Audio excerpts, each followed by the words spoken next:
This is Maggie Ryder, turfgrass extension educator for University of Minnesota Extension. Today I'm going to talk about glyphosate alternatives for landscape weed control.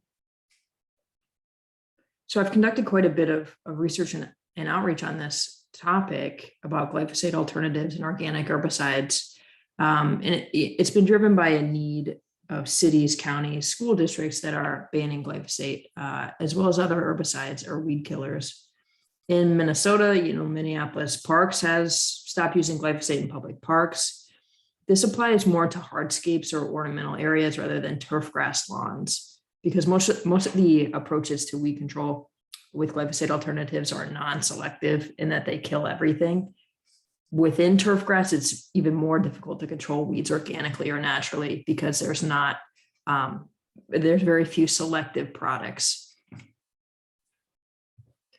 So when municipalities are interested in removing herbicides or treating landscapes with less herbicides, it's not as simple as just stopping using herbicides and letting weeds go. In these landscapes, we need to still control weeds with alternative strategies.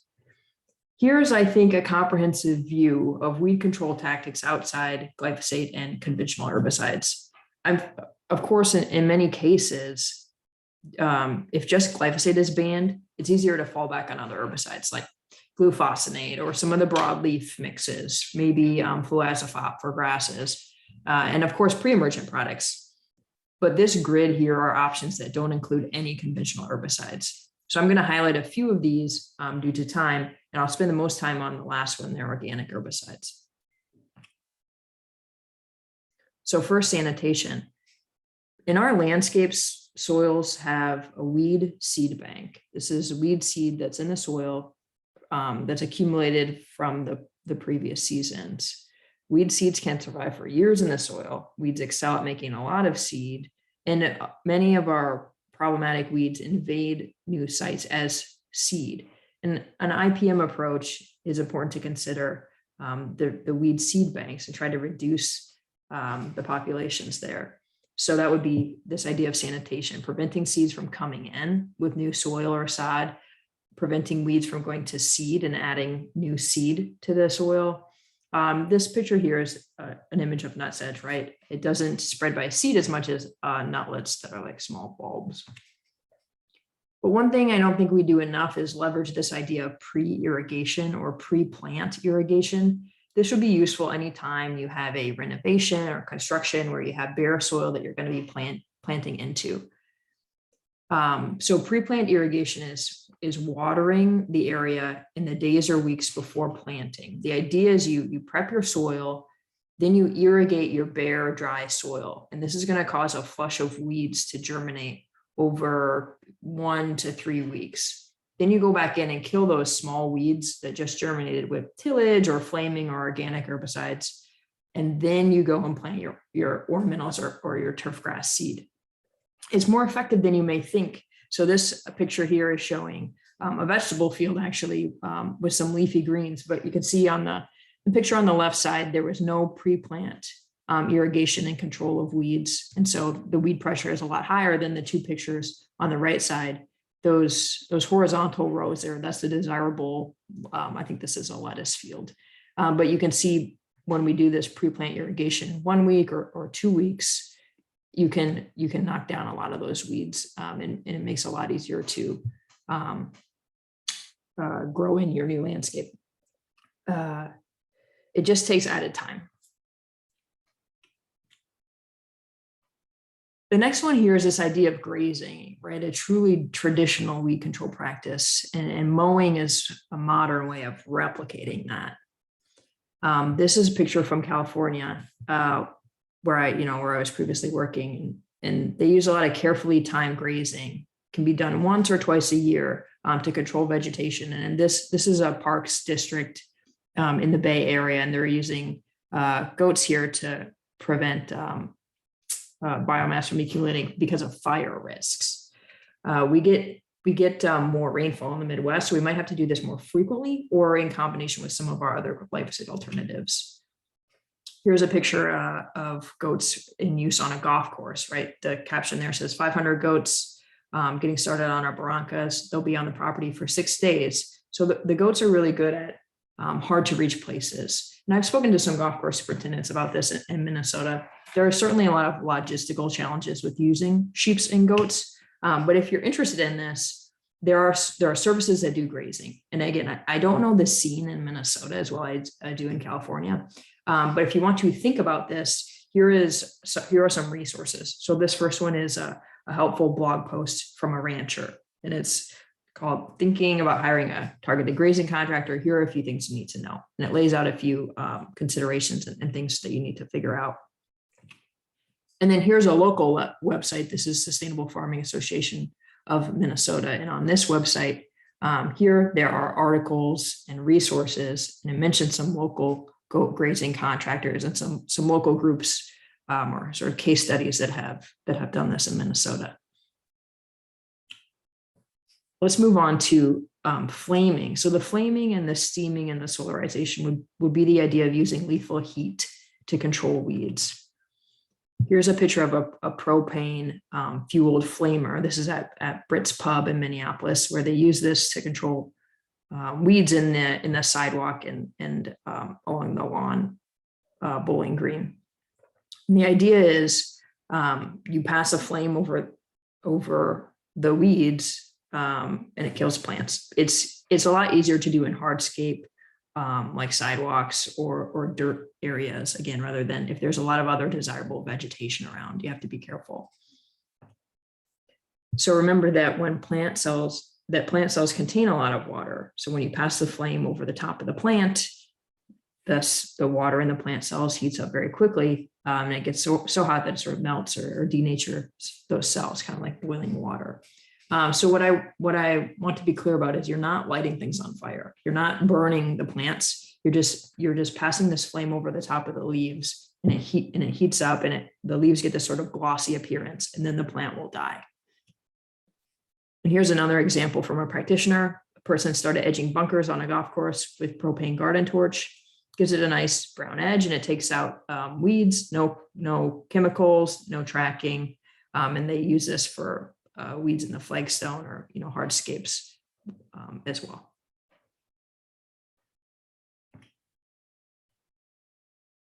Now, weed steaming or foaming is using hot steam or hot foam to kill weeds. And this is what steaming devices look like. So you can see there's either a large cart or a device that's mounted on a trailer.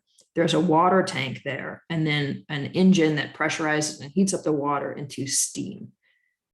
The steam travels down a hose and is applied to weeds with one of these applicators in the upper right corner. There's either sort of like that open head handheld applicator is like a single nozzle. And then those closed head ones look sort of like almost like a vacuum cleaner to me. And you would hold that over top of the weeds, and steam would be applied underneath that. And the picture on the bottom right shows a person using that single nozzle applicator.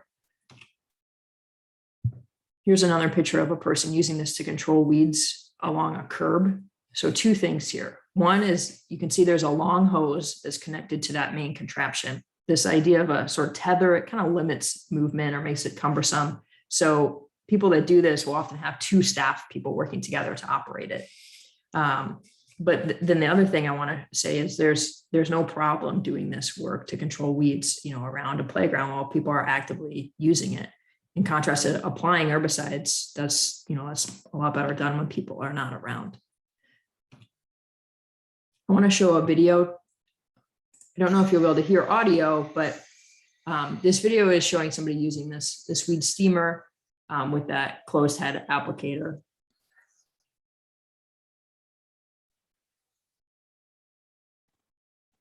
What I want this to demonstrate is that it's pretty slow, right? It's kind of slow moving because you have to hold down the steam over top of the weeds, and then it's kind of loud.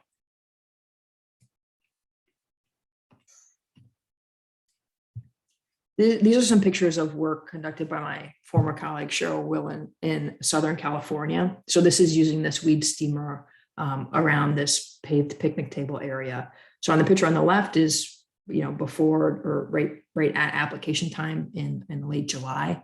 And then the upper right-hand picture shows very crisp, clean brown lines around the edge there.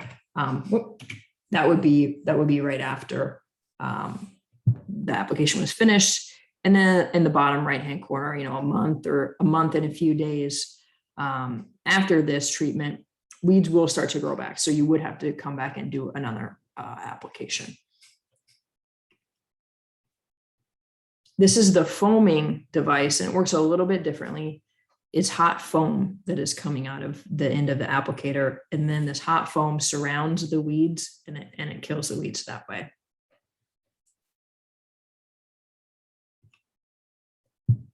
The last section I'm going to spend the remainder of time on is organic herbicides. Again, I've conducted research on this in California and a little bit here in Minnesota.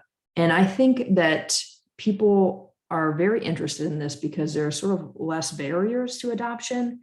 And I mean, it's still, you're using a liquid herbicide product. So you can use the same sort of application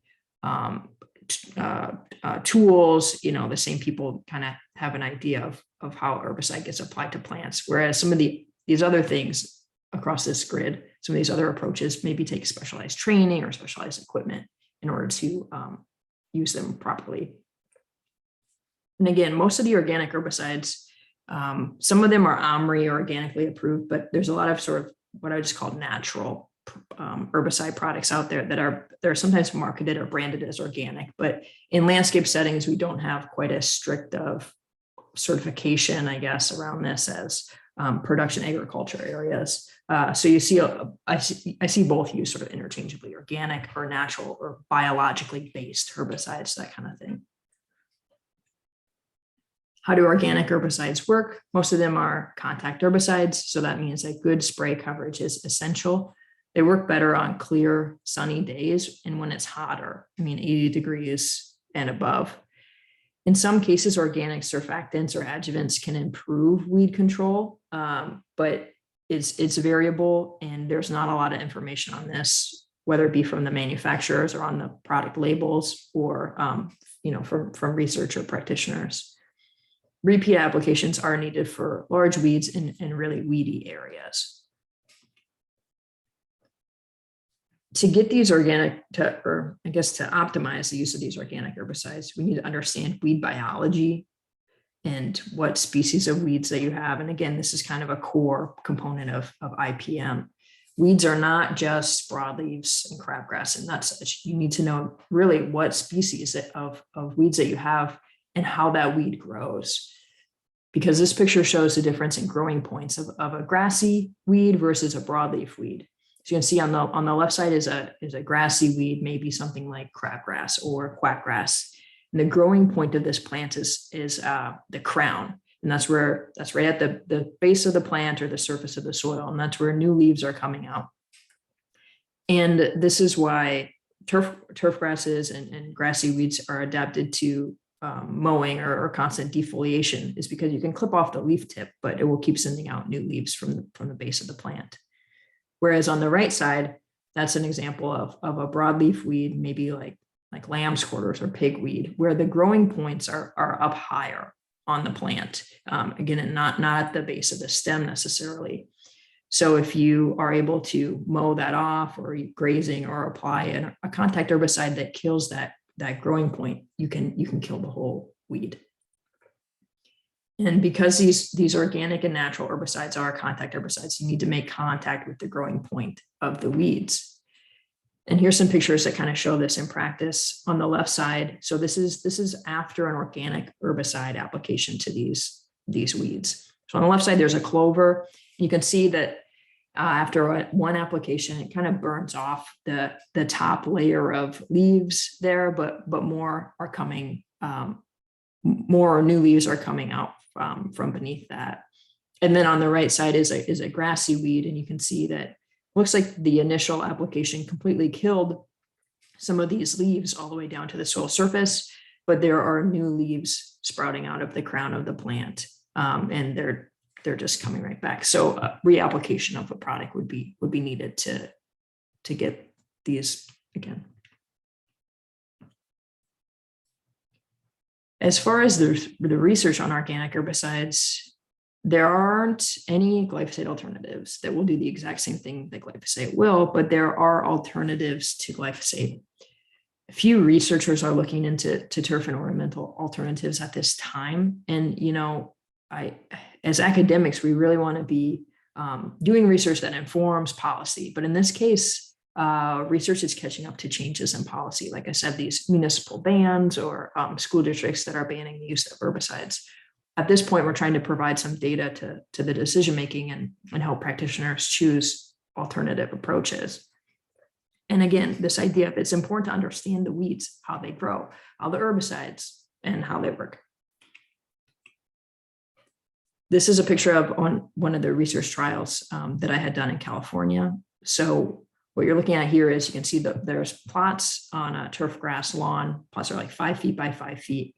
And we wanted to compare and contrast some of these alternative herbicide products. So some of the treatments included a handful of organic or natural herbicides.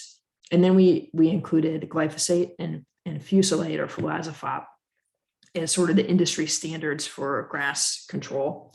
And there's also treatments here of, you see the bare soil, that would be like sod stripping or mechanical removal of weeds. And then the white plastic or the clear plastic is solarization treatment. And again, this turf area was managed as a lawn, mowed at about 2 inches, and given just, I guess, recommended fertilizer and irrigation. Here are the different herbicides, their active ingredients, and the application rates for each treatment. So on the left side, you have the names like Avenger, Burnout, Final Sand, Suppress, Weed Farm, and then Ranger Pro. That's just a generic form of glyphosate. And then Ranger Pro plus Fusilade is a combination of glyphosate and fluazafop. So the active ingredients like Avenger there, that's a D-limonene. That would be like a botanical oil. Same for the second one, clove oils, I guess citric acid. That's a sort of one of the groups of these organic herbicides is botanical oils. Final Sand or phenol sand that's ammoniated soap of fatty acids. That's a second group of these organic herbicides is the fatty acids or the soaps. And then Suppressed, that's again some of the botanical oils. And then Weed Farm, that's acetic acid or vinegar. And that's the third main group of these organic herbicides is vinegars or acetic acid. So the application rates are described in like parts like volume per volume solution. The labels are just say mix up 1 part of product to 3 parts of water, or 1 part product to 5 parts of water. So they're very, very easy to mix up. And you see the Weed Farm or acetic acid one there is you apply the product directly, straight out of the container that it comes in. You do not add water or dilute it in any way. And you can see the glyphosate rates are much lower proportion of product to water. A couple other things to note are the carrier rates for these organic herbicides are very high. So it requires more water than usual for some of our conventional herbicides. And we did not use any adjuvants or surfactants in any of these because none of the labels mention anything about that. And we wanted to follow the label recommendations. And this is the image of pictures of each plot taken, before application and up to 35 days after the initial application. And these pictures really tell the story. So the first line there is the untreated control. And you can see that before the application, all through 1 to 8, 14 up to 35 days after application, the plots are green. So that's a good sign. That's mean that we had a uniform field throughout the experiment. You can see Avenger, Final Sand, Suppress, and Weed Farm. They all have the same sort of pattern. Where you can see after 1 day, it immediately starts to discolor, turn sort of a brownish or blackish color, and then peak injury or control of the weeds is at 2-3 days after that application. And then by 8 to 14 days, 1 week or 2 weeks later, it starts to recover. And then by 3 and 4 weeks after that initial application, it's almost back to how we started, or no different from the control. The burnout product did not do barely anything there. And then at the bottom, you can see what a conventional herbicide looks like in contrast. The Ranger Pro, that's glyphosate, and the Ranger Pro and Fusilade, that's glyphosate and fluazafop.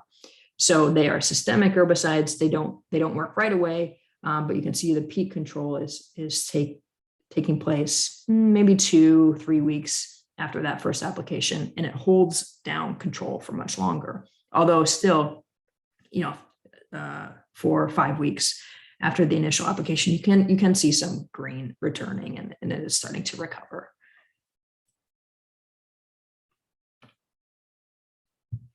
Now I want to go through quick the trade-offs that are associated with these organic weed control programs, or if you're considering a transition to organic weed control programs.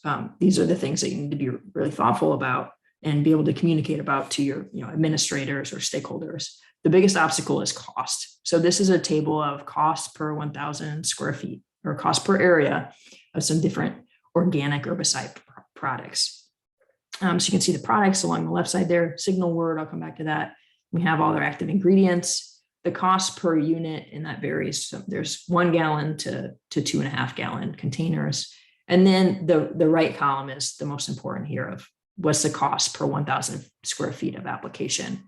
So at the bottom there is Roundup or glyphosate. And again, that's sort of the industry standard. It costs less than $1 per 1,000 square feet. It's 87 cents there.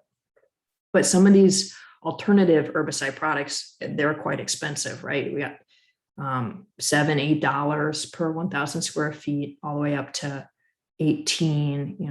The Burnout 2 is $27 per 1,000 square feet. So one of the biggest obstacles is cost. And then with that also comes maybe more frequent reapplication intervals for these organic and natural products. And again, that continues to compound the costs. The other thing is the toxicity, or the idea of toxicity based on this signal word, right? So our pesticide products have 3 signal words. It's caution, warning, or danger. Caution is the lowest toxicity, and danger is the most severe or most toxicity. And most glyphosate products have a caution label on them. But these organic and alternative products have a range. They'll have caution, warning, and danger. So especially that weed farm there, or that acetic acid one, that has a danger label on it. And this is another addition to this idea of toxicity of common organically approved pesticides to bees. So this is from the Xerces Society, and this is a table showing different pesticides, mostly insecticides, but there's a section on herbicides there. And it shows the toxicity to bees. And basically, you can see non-toxic is green there, but some of these alternative products have a low toxicity to bees, and even a high toxicity to bees. This is the take-home message here this is a table about these trade-offs that are associated with weed control approaches, from using conventional glyphosate products to non-selective organic alternatives. So the first one there is the mode of action. Again, a glyphosate product is going to be systemic, but these alternative herbicides are all contact. The signal word on most glyphosate products, again, is caution. Sometimes glyphosate will be mixed with other active ingredients, and then the signal word would be different. But when it's used alone, it's mostly caution. And the organic or non-selective products will have variable signal words: caution, warning, or danger. The PPE required, this is written in California terms, but for glyphosate, it's just the California minimum PPE, which includes long sleeve shirt, long pants, shoes, socks, protective eyewear, and chemical resistant gloves. That's the minimum PPE in California for anything. And then for the organic products, it depends. It's that California minimum PPE, of course, but on top of that, it may include chemical resistant footwear, coveralls, or honestly, even a respirator for some of these vinegar products that have a danger label. The rate of symptoms for weed control is, glyphosate is slower to work. It will take 4 to 20 days. And then the non-selective organic products take, they work immediately within hours to a few days. The reapplication frequency is going to be less frequent for glyphosate, and it's going to be more frequent for the organic products. The active ingredient load, this is important because this is a way that this is one of the metrics that we may use to understand pesticide use and try to reduce active ingredient loads across our facilities. But in the case of glyphosate, the active ingredient volume is lower and it's much higher for some of these organic herbicides. And then finally, the cost per application area. Again, I showed the table that it was relatively cheap for glyphosate, but it can get much higher for the organic or alternative products. So where are these organic and alternative herbicide treatments best used? One, where other materials are restricted, right? Where we have a local ban or something and you have to use them. For spot treatments, where fast control is needed, works better on small annual broadleaf weeds. And of course, again, backbone of IPM is in combination with other practices, including mowing. So here's a summary again. This is these are all the sort of what can I use instead of glyphosate and conventional herbicides. And the last slide here is this is our contact information. My email is up there. If you ever need anything, please let me know. And of course, I have to acknowledge my peers at the University of California that have done a lot of work with me on this topic: John Roncaroni, Cheryl Willen, and Carrie Winville Rojas.